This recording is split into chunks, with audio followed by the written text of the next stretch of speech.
สวัสดีครับพี่น้อง FC เกษตรกรชาวนาทั่วประเทศทั่วราชอาณาจักรรวมไปถึง FC อยู่ต่างประเทศนำนะครับเนาะโดยเฉพาะประเทศเพื่อนบ้านทางสปป.ลาวเฮาก็ขอบคุณหลายๆที่เข้ามารับชมพยายการเด้อขอบคุณ FC ที่อยู่ต่างประเทศนะครับนะบ่ว่าอยู่ทางประเทศไหนก็ได้คิดฮอดบ้านก็มาฟังข่าวคราวในส่วนของข่าวสารข้อมูลเกษตรกรชาวนากับพยายการนี่เด้อเข้ามาแล้วก็อย่าลืมกดติดตามกดแชร์กดไลค์ให้กับพยายการแน่นะครับเนาะเพื่อจะได้เป็นกำลังใจเล็กๆน้อยๆให้กับพยายการมาฟังคลิปนี่ที่พยายการได้มาแฟ้มภาพแฟ้มข่าวที่กำลังหลอนแหล่งในส่วนของเกษตรกรชาวนามองข้ามบ่ได้ปีต่อไปไม่มีอีกแล้วไร่ละ 1,000 บาทปิดจบชาวนาไทยฟังจากปากชัดๆจากท่านรัฐมนตรีว่าการกระทรวงการคลังพี่น้องโอ้ท่านพิชัยมี2พิชัยคนหนึ่งเป็นรัฐมนตรีกระทรวงการคลังและก็ควบตำแหน่งรองนายกรัฐมนตรีนำอีกท่านพิชัยหนึ่งก็เป็นรัฐมนตรีว่าการกระทรวงพาณิชย์ทั้ง2พิชัยนี่ชื่อเดียวกันแต่ว่าการทำงานก็คนละหน้าที่ที่นี่พิชัยที่เป็นรัฐมนตรีว่าการกระทรวงการคลังและก็ควบกับรองนายกนี่แหละเพิ่นได้ออกมาเว้าชัดๆเกษตรกรชาวนาฟังแล้วต่อจากนี้ไปเหลือแต่น้ำตาปีต่อไปจะบ่มีอีกแล้วไร่ละพันปีนี้ขอให้เป็นปีสุดท้ายที่เพิ่นว่ายกเว้นอุปกรณ์ทางการเกษตรในการช่วยเหลือเงินชาวนาในปีนี้เป็นปีสุดท้ายไปรับชมรับฟังจากแฟ้มภาพแฟ้มข่าวกันซะก่อนเนาะสำหรับเรื่องการช่วยเหลืออุปกรณ์500เนี่ยก็จะช่วยเหลือต่อเนื่องไปอีก2ปีแต่สำหรับช่วยเหลือเงินสดก็แค่ปีนี้ปีเดียวนะครับแล้วก็จะมีเรื่องอื่นๆอีกด้วยนะฮะที่เขาอนุมัติมาหมดนะเรื่องประกันภัยอะไรผ่านหมดไม่ใช่ว่าผ่านเลยเราใช้เงินของธกส.ก่อนใช่จริงๆตัวที่จะใช้เยอะไหมก็คืออยู่ที่ตัวเนี้ยครับตัวที่500 บาทบวก500 บาทไร่ละพันเนี่ยก็จริงๆแล้วมันก็คำนวณได้ฮะ30,000 กว่าล้านส่วนตัวอื่นก็เป็นหลักร้อยหลักพันเท่านั้นที่ช่วยเฉพาะนาปีหรือว่านาปังที่ใช้ไร่ละพันก็ทั้งนาปีนาปังครับพยาการจะสรุปให้ฟังชัดๆเลยฟังจากปากท่านพิชัยนี่เพิ่นก็บอกว่าในการซอยเหลืออุปกรณ์ก็คือเรื่องปุ๋ยเรื่องหยังนี่แหละซอยไปอีก2ปีเฉพาะเรื่องปุ๋ยนี่น่าจะได้ปีละ500โดยผ่านทางธกส.ต้องมีแอปธกส.เพื่อที่จะไปสแกนซื้อปุ๋ยแล้วส่วนเงินไร่ละ500 บาทซึ่งเป็น 1,000 บาทเนาะไร่ละ 1,000 บาทนั่นแหละแต่ว่าปีนี้เปลี่ยนรูปแบบในการจ่ายใหม่เป็นเงินสดไร่ละ500อีก500เป็นปุ๋ยก็เหมือนกับปุ๋ยคนละครึ่งนั่นล่ะพอยการว่าบ่แตกต่างกันเลยกับในส่วนของร้อยเอกธรรมนัสพรหมเผ่าที่เสนอเมื่อปีก่อนพุ่นเนาะครับเนาะที่ว่าเสนอโครงการปุ๋ยคนละครึ่งนั่นแต่ว่าปุ๋ยคนละครึ่งนี่รัฐบาลใจให้ปุ๋ยกระสอบละ500กระสอบละพันจังซี่นี่ให้เกษตรกรออก500แล้วก็รัฐบาลซอย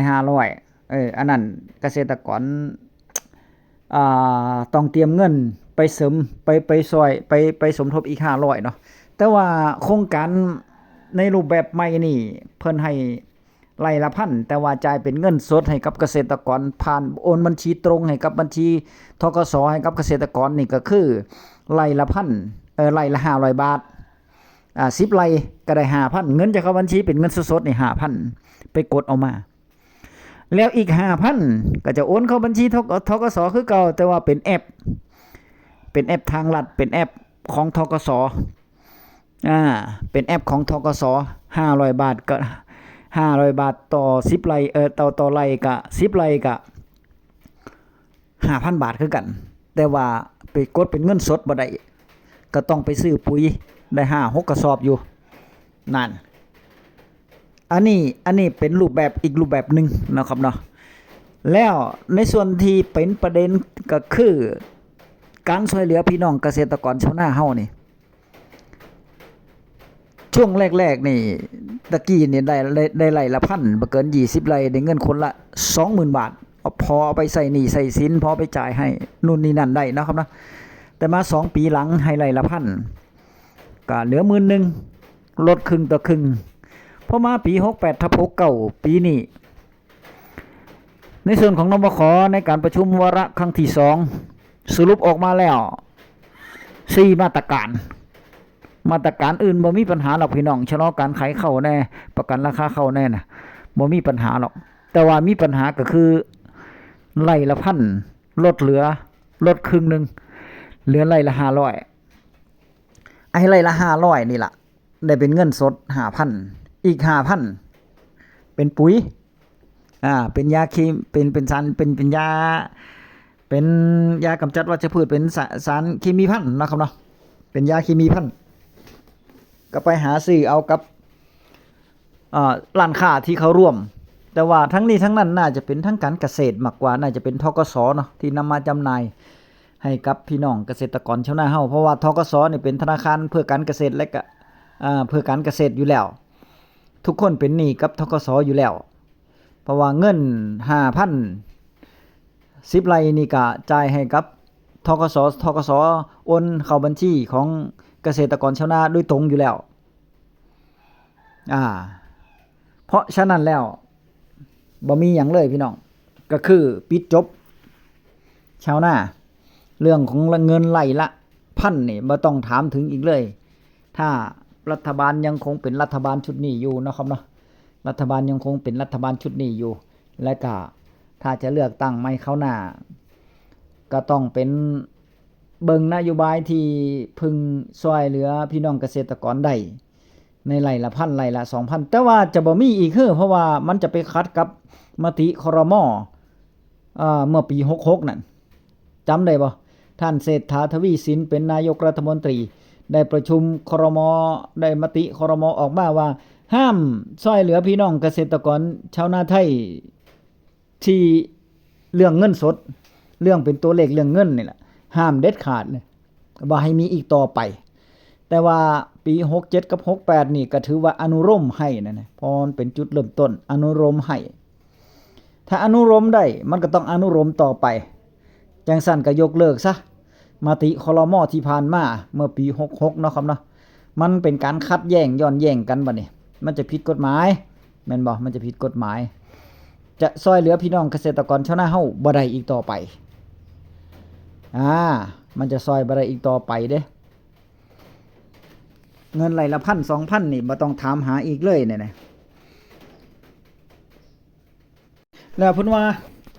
ไอ้เงินไร่ละ500กับปุ๋ย500นี่เป็นพันนึงนี่จะได้ตอนไหนจะได้มื้อใดท่านนายกสมาคมเกษตรกรชาวนาไทยได้ออกมาเว้าได้ให้สัมภาษณ์กับนักข่าวแล้วว่าน่าจะเป็นต้นเดือนกรกฎานี่ก็อีกบ่กี่มื้อเนาะที่จะเข้าสู่นบขรอบ3แล้วก็จะได้อนุมัติออกมาเพิ่นว่าจังซั่นเด้เพิ่นว่าจังซั่นแต่ทั้งนี้ทั้งนั้นต้องจ่ายเงินไร่ละพันให้กับเขาหน้าปังซะก่อนเพิ่นว่าแต่ว่าเขาหน้าปังเพิ่นก็บอกว่าอนุฝ่ายผลิตอธิบดีกรมการข้าวเพิ่นว่าต้องใช้เวลาอย่างน้อย2เดือนเพิ่นจะจ่ายเพราะฉะนั้นแล้วถ้าอนุมัติได้ก็ยังบ่ทันได้จ่ายเพิ่นต้องจ่ายเงินไร่ละพันเขาหน้าปังซะก่อนแม่นบ่ตามที่เพิ่นแถลงออกมาเนาะครับเนาะตามที่เพิ่นแถลงออกมาในส่วนของอธิบดีกรมการข้าวท่านธนกิจอธิบดีกรมการข้าวที่เพิ่นเว้าออกมาให้สัมภาษณ์ออกมาเพราะว่าอย่างน้อยต้องใช้เวลาอนุผลิตยนต์ไปหาฝ่ายอนุตลาดแล้วถึงจะเข้านบขเพื่อจะเสนอมติให้เห็นชอบต่อไปเนี่ยอย่างน้อยต้องใช้เวลาจากนี้ไปอีก2เดือนว่าซั่นเพิ่นว่าทางกระทรวงเกษตรและก็กระทรวงพาณิชย์ถึงจะได้ลงความเห็นได้แล้วถ้าเป็นจังซั่นในส่วนของข้าวหน้าปี ไร่ละ500ปุ๋ยอีก500นี่พยาการว่ามันจะบ่ทันการว่าจะได้เงินมากก็พุ่นแล้วหลังเก็บเกี่ยวแล้วพุ่นล่ะหลังเก็บเกี่ยวแล้วพุ่นล่ะเอาถ้าได้มาตอนนั้นก็ปีนี้ปี68นี่บ่ได้ใส่ดอกปุ๋ยถ้าได้มาตอนนั้นก็มาเบิ่งข้อระเบียบของธกส.อีกเรื่องหนึงเนาะครับเนาะว่าเพิ่นจะให้ไร่ละ500นี่ถือเป็นเงินสดเฮากดออกมาได้ 5,000 เนาะส่วนอีก500อยู่ในบัญชีเฮา 5,000 แต่ว่ากดเป็นเงินสดบ่ได้นอกจากว่าต้องไปสแกนไปซื้อปุ๋ยอย่างเดียวอันนี้นี่ต้องเบิ่งว่ามันใช้ระยะเวลาจักมื้อจักเดือนจักปีเงินถึงจะบ่โดนยึดขึ้นถ้ามันใช้ปี69ได้ตลอดปี69สิ้นธันวา69จังซี่นี่เฮาก็เอาไปใส่เฮาก็ไปเอาปุ๋ยพุ่นน่ะตอนเฮาสิลงหน้าพุ่นล่ะเนาะครับเนาะตอนสิลงหน้าก็ได้ก็ค่อยไปกดไปรูดเอาเนี่ยค่อยไปสแกนเอาปุ๋ยเนาะครับเนาะถ้าเงินบ่พอก็ค่อยว่ากันแต่ทั้งนี้ทั้งนั้นปี69ไร่ละ1,000ไร่ละ500จะบ่มีอีกต่อไปเพราะยายการว่าแล้วว่า2ปีก่อนมันได้ไร่ละ1,000บ่เกิน20ไร่แม่นบ่ได้เงินคนละ 20,000 บ่เนาะเกษตรกรชาวนา 4-5 ปีที่ผ่านมา 5-6 ปีที่ผ่านมาแต่พอมา2ปีหลังนี่รัฐบาลเพื่อไทยเฮานี่ล่ะเนาะครับเนาะเพิ่นได้เป็นรัฐบาลเพิ่นก็มาแจกให้กับชาวนาอยู่แต่ว่าลดลงครึ่งต่อครึ่ง